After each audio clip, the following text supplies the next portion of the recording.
I'm Kate Bowler, and this is Everything Happens.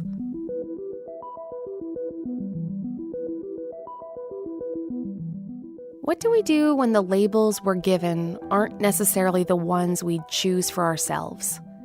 Labels like chronic illness, or caregiver, or widow, or mom of a kid with special needs.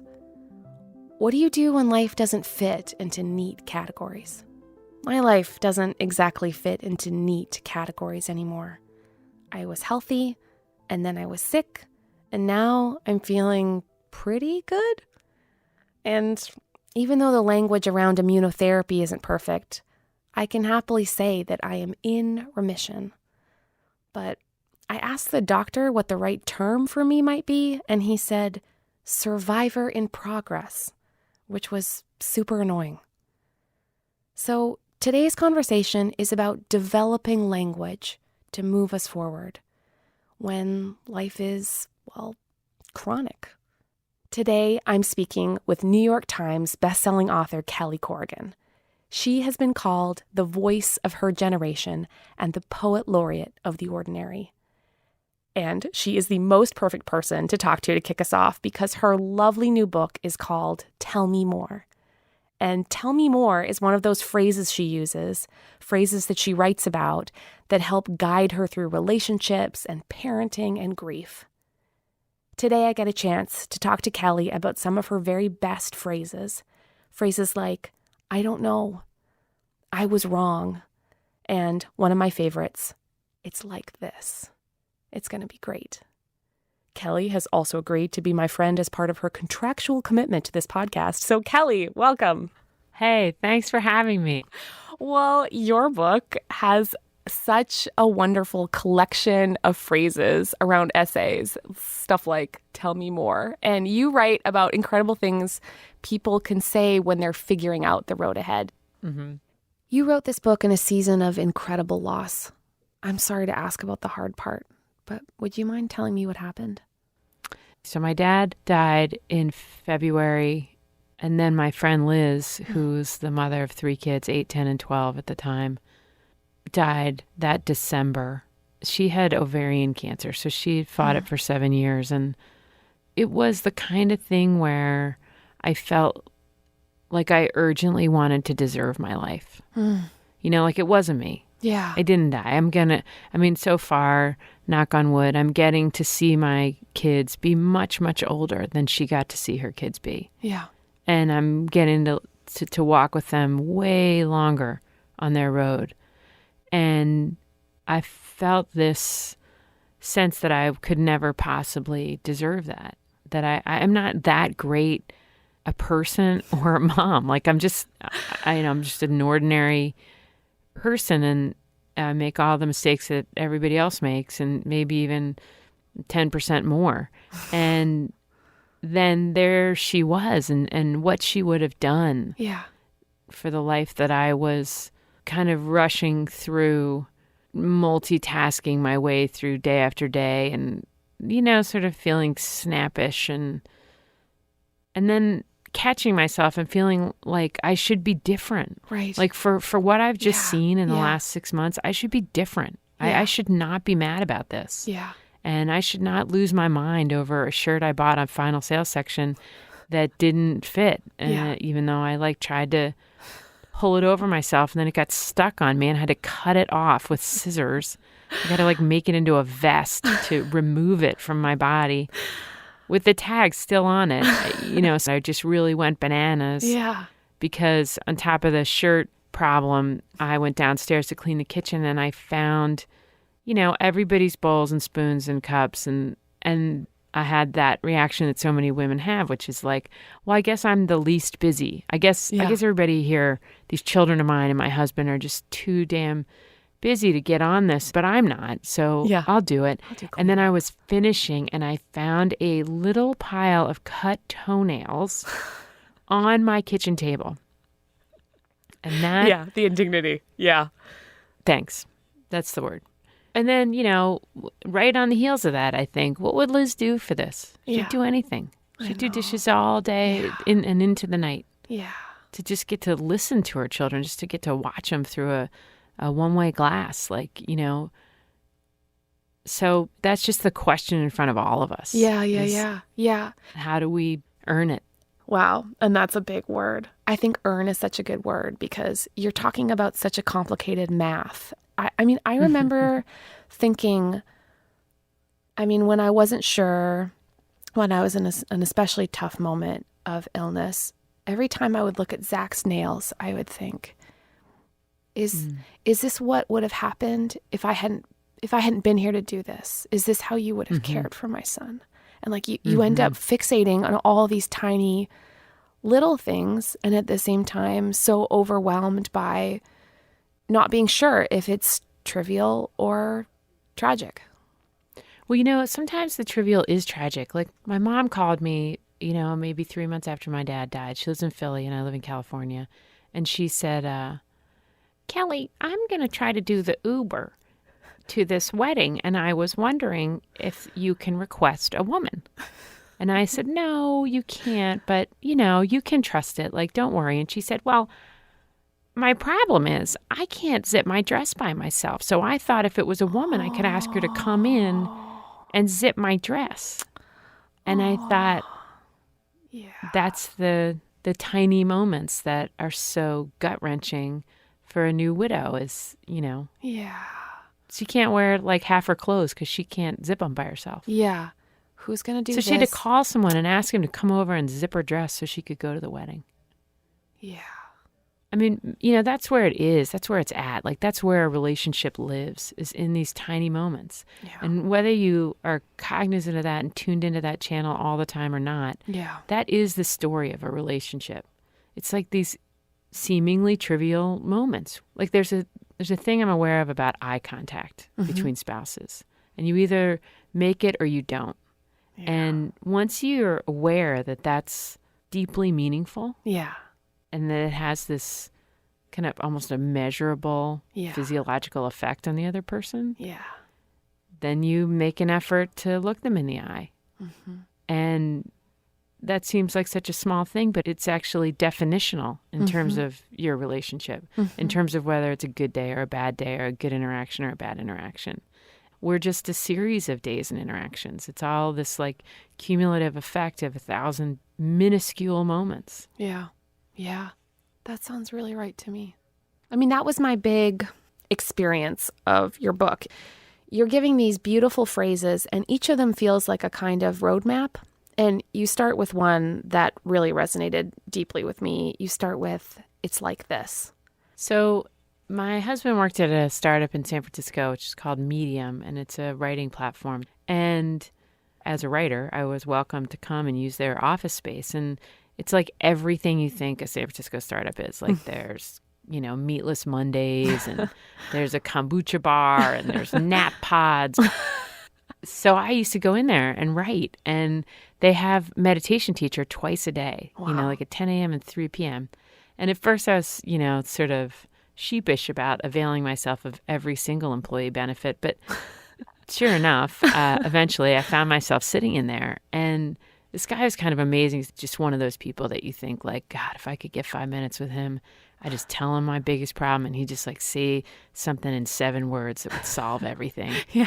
So eventually I went up to him and I said, I'm caught between these two worlds, this world where I'm full of clarity and insight and gratitude. Yeah. And I'm seeing like all the big colors of the world. I'm hearing all the music. I'm totally tuned in to the right channel. Yeah. And then just like that, I slip into those mundane irritants. Yeah. And then I catch myself and then I feel this sense of shame. And he said, it's like this. And I mean, maybe I was projecting, maybe whatever he said in that moment. I mean, maybe if he had said peanut butter and jelly, we'd be talking about peanut butter and jelly. But it totally resonated for me in the way that like a song lyric does, where you're like, I don't know what that means exactly, but I'm going to write that down and put it in my wallet. And it's interesting. I'll read you a little bit from the very end of that chapter, because the thing that he was saying, I think, is like, this is how it goes. Yeah. So I say at the end of this chapter, shouldn't loss change a person for the better, forever? Maybe Will's curious phrase, "It's like this," applies here too. This forgetting, this slide into smallness, this irritability and shame, this disorienting grief, it's like this. Minds don't rest. They reel and wander and fixate and roll back and reconsider because it's like this, having a mind. Hearts don't idle. They swell and constrict and break and forgive and behold because it's like this, having a heart. Lives don't last. They thrill and confound and circle and overflow and disappear because it's like this, having a life. Yeah. Oh, friend. When I read that, I just kept thinking of how scared I've been about what I call being a zombie. Like the idea that we just sort of wander around, consume things until we die. Like we're just a series of small appetites, without any deep, rich, meaningful, satisfying connection. And, it was so weird, but like dying was the easier part of it. Getting back to life has been really tricky. So I really appreciated the way that you framed the bigness and the smallness of it, because it has to be both. You can't only experience deep gratitude at the toenails that you seriously wish someone else would have cut, because seriously, who's doing this around here? Yeah, and there's like forgiveness and acceptance kind of intertwined there that, you're going to forget. Yeah. You're going to slide around. Yeah. You're going to deserve your life a little more some days than others. Like it doesn't end. I love that. And also kind of like you can't live there. You can't live in that. Yeah. I mean, unless you're a monk and you're, meditating for 60 days in a mountain somewhere. Yeah. You can't be in the world and get through your to-do list and also. Yeah. Sit in endless rich gratitude. Well, I think part of it, and this gets to another phrase that you write about, which is, I don't know. But you and I, it sounds like, have given up on certainties as a way to cope with that. Both having been through cancer, and also, I think, both realizing that people really don't like it when you say, I don't know. They hate it. Yeah. They hate it. Yeah. I think people think that if you have like a diagnosis or something's happened to you, that you should know because you're proof of it.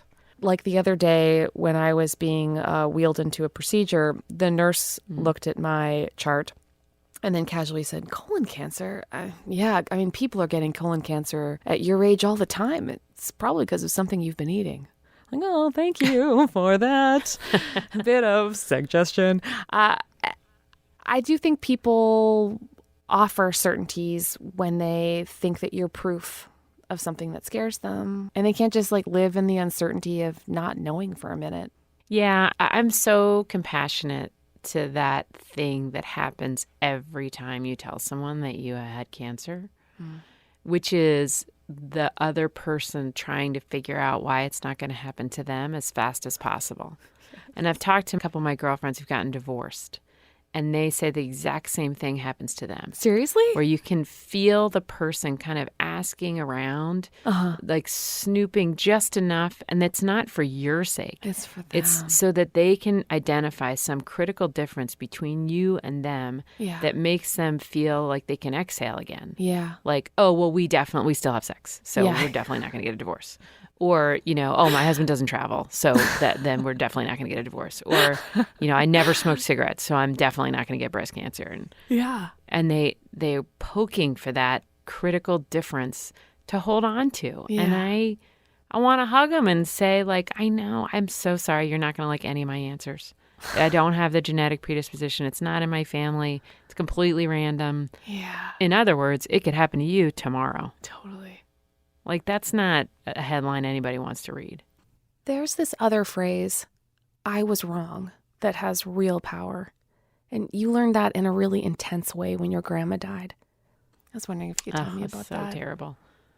So, it's funny that phrase really begat the whole book in a way, because I had been feeling this shame about not, really earning my days here.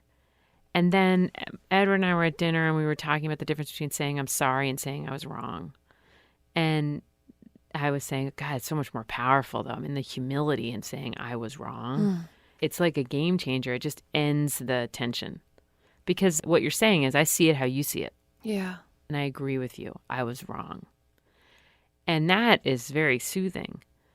But then that took me back to this moment where I had gone to work for United Way after college because I was going to save the world, and I was this total do-gooder. And I was perhaps proud about it, honestly. Yeah. And I was reading 7 Habits of Highly Effective People at night with my big fat yellow highlighter. And I was really like full of attachment to this identity that I had painted for myself. And I was also living only maybe 10 miles from my very old grandma who lived alone. And I kept kind of meaning to go visit her. Yeah. But it's a lot easier to show up at work every day at the United Way and get kind of righteous about all the people who work for money versus the rest of us who are working for the greater good than it is to go to your grandma's like smelly, weird apartment. Totally. And have weird conversations with an 88-year-old, you know? Yeah. And so I didn't do it. I didn't engage with her. I didn't make her final days one bit better. And I lived there for 2 years. I went to see her one time. Yeah. And then she died. And my dad called. And my dad had nothing but positive things to say to me my entire life. And he said, you should have gone to see your grandmother more. She died this morning.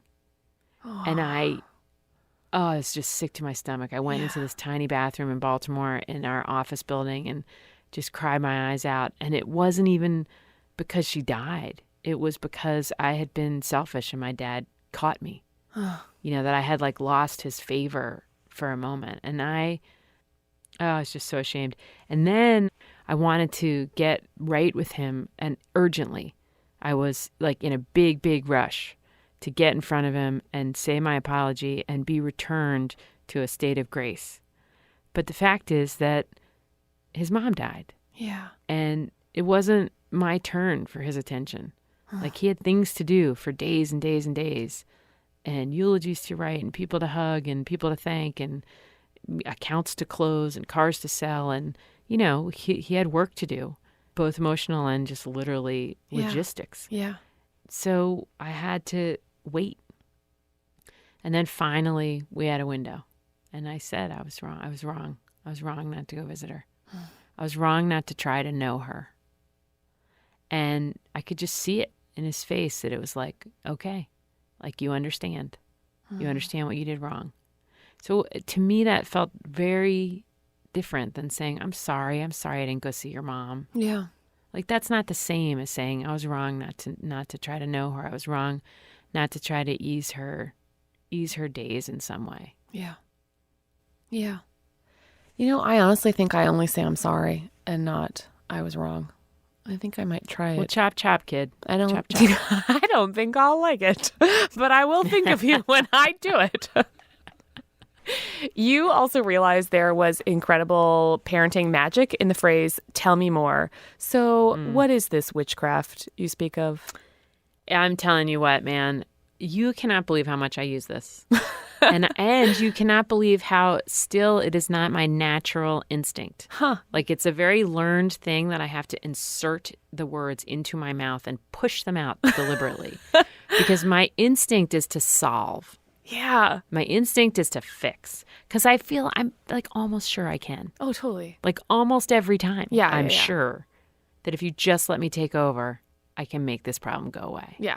I believe you. And that's the truth. That's like total vanity. But I really, especially with the kids, I definitely think, Edward and I both think, if you let us run this out for you, we'll get it done like 1, 2, 3.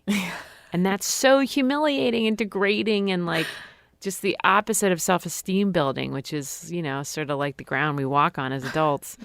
The magic of Tell Me More is you start telling me what you're upset about. Yeah. And I fall for the first thing you say, and I start solving for that. Yeah. But the fact is, if I said, tell me more, go on, what else? You'd say the next thing and the next thing and the next thing. And it would be like the thing behind the thing behind the thing is where the pain is. Yeah. And if I'd waited way longer, I would have been able to say, oh, I understand. Yeah. You're feeling like, you know, ABC, not DEF. So that's the beauty of it. You might actually give somebody a chance to like discover what's really bothering them. Yeah. And in that discovery, they might find their own solution. But the fact is that if you can bite your stupid tongue and get over yourself and just keep eliciting the whole story, then the next thing you know, their mood is changing and they're feeling more solution-oriented. And then they get the buzz of solving the problem. Yeah. But, you know, if I'm jumping in with my fancy solution like 2.5 minutes in, I just cut you off and then we leave each other and I have this little high like, oh, I just really helped her. And she walks away thinking she didn't hear anything I said. She totally doesn't get it. Yeah. We're jumping in way too soon and talking way too much. Like I think we should be talking about 5% of the time. You and I are super chatty people, but you make an amazing pitch for silence. And I am all for it because everyone always had these go-to things to say with me, like, you can do it, or you're so brave, and all the things that made me feel like I was on the other side of plexiglass. So I was wondering, would you mind reading that beautiful passage you wrote about after Liz died? You wrote about the end of words. So this was about all these people calling me to say, I heard your friend died, I heard your friend died, and I just couldn't bear to call them back. Yeah. Surely my friend, my lost and lovely friend, called for new words. For a while, I'd say she'd been robbed or ripped off. After the potency of the crime metaphor wore off, I turned to the vocabulary of religion. It's a sin. It's hell.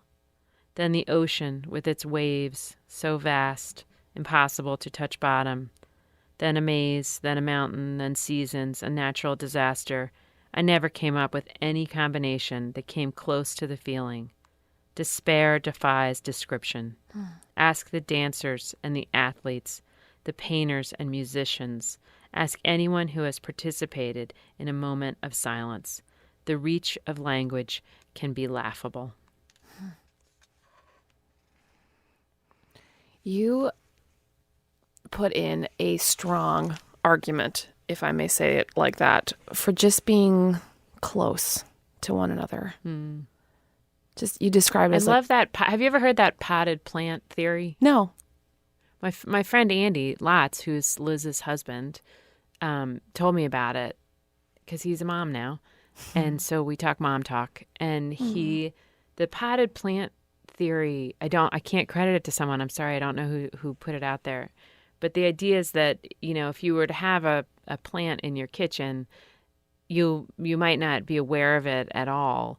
And then if someone were to remove it, you'd say, what happened to that plant? Yeah. And he said that's a way to be a parent, which is to say to be there, to be available, to be within view. Yeah. But not necessarily inserting yourself. Yeah.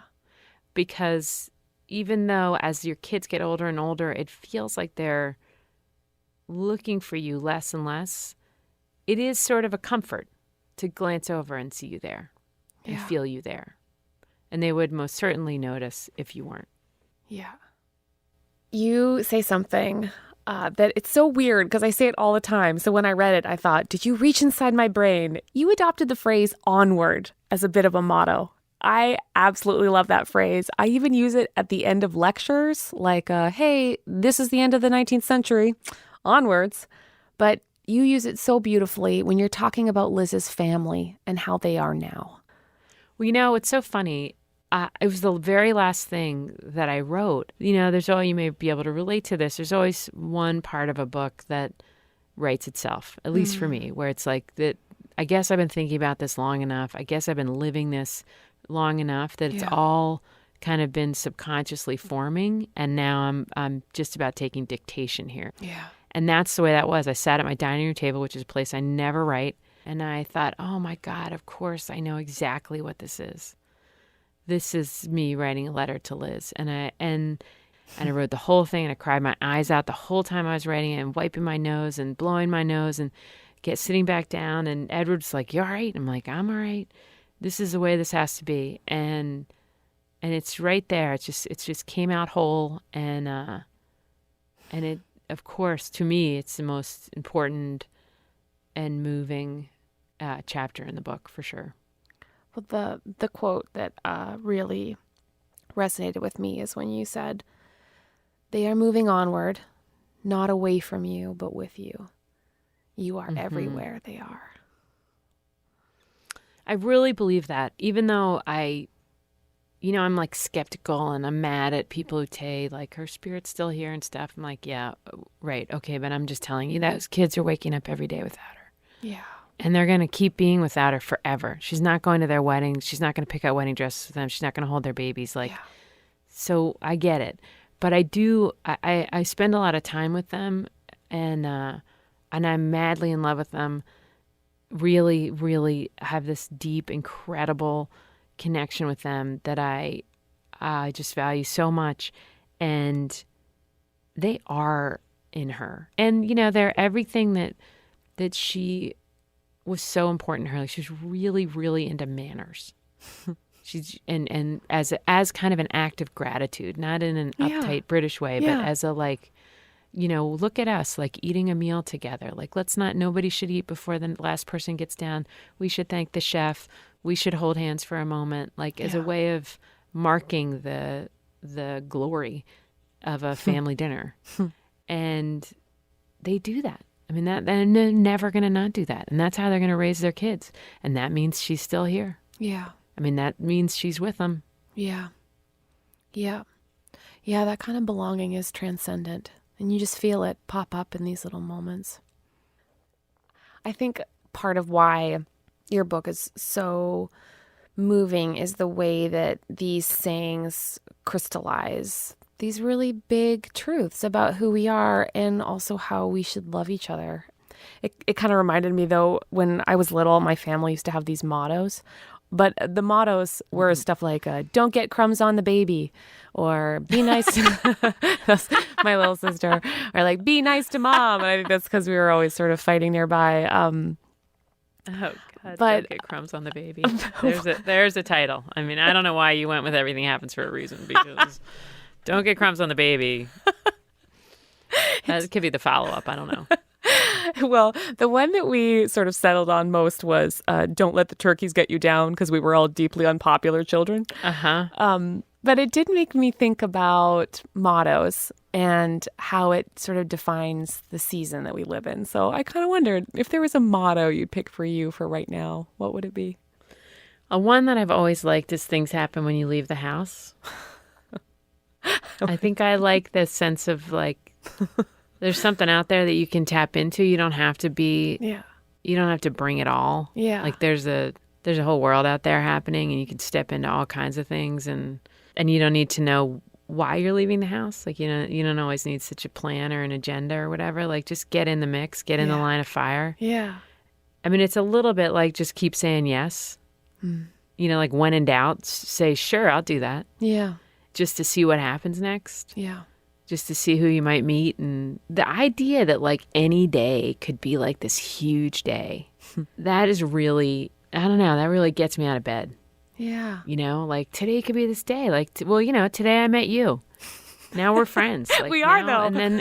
And who knows what's going to happen now? Like now maybe I'm going to go to Durham, and now maybe I'm going to get my PhD in divinity. I don't know, but like a whole new world of possibilities exist right now that did not exist an hour and 10 minutes ago. Yeah. And I think that is like so cool and real and exciting. Yeah. Yeah. So I think things happen when you leave the house. You could do worse than to live by that one. Absolutely. I love that it gives up perfectionism and it just says like, hey, what's possible today? Yeah, go get mixed up in something. Go see who you can bump into out there. You are someone who's gotten mixed up in all kinds of things, and I am so glad to know you. I know, me too. I'm totally coming to see you. Well, I accept. Yeah. Thanks so much for doing this. I really appreciate it. Sure, my pleasure. I guess I'll see you soon. Yeah, stay healthy, 'cause I'm coming.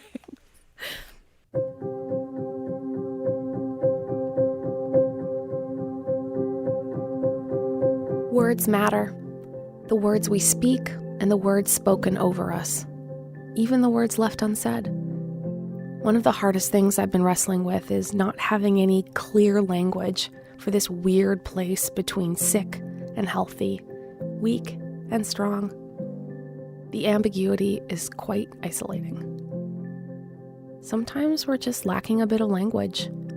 Those ordinary consonants and vowels that, when strung together, offer meaning and points of entry for others.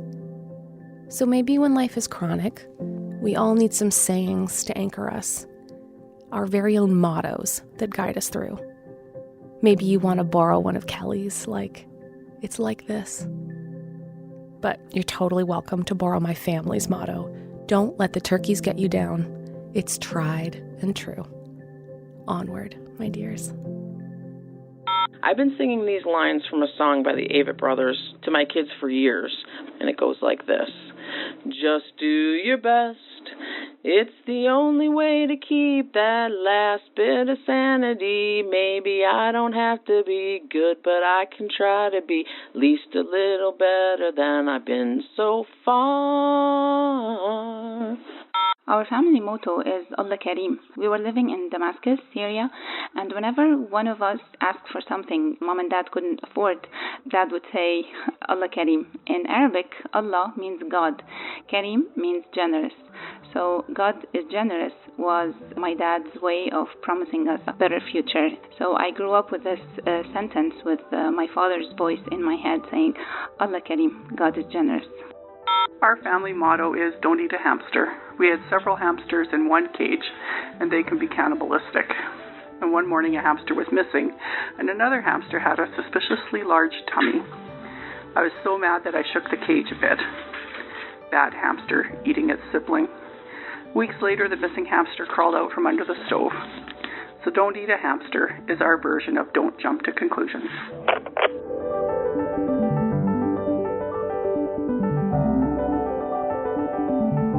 Today's episode is brought to you by our partners, North Carolina Public Radio WUNC, the Lilly Endowment, the Issachar Fund, the John Templeton Foundation, Faith and Leadership, an online learning resource, and Duke Divinity School.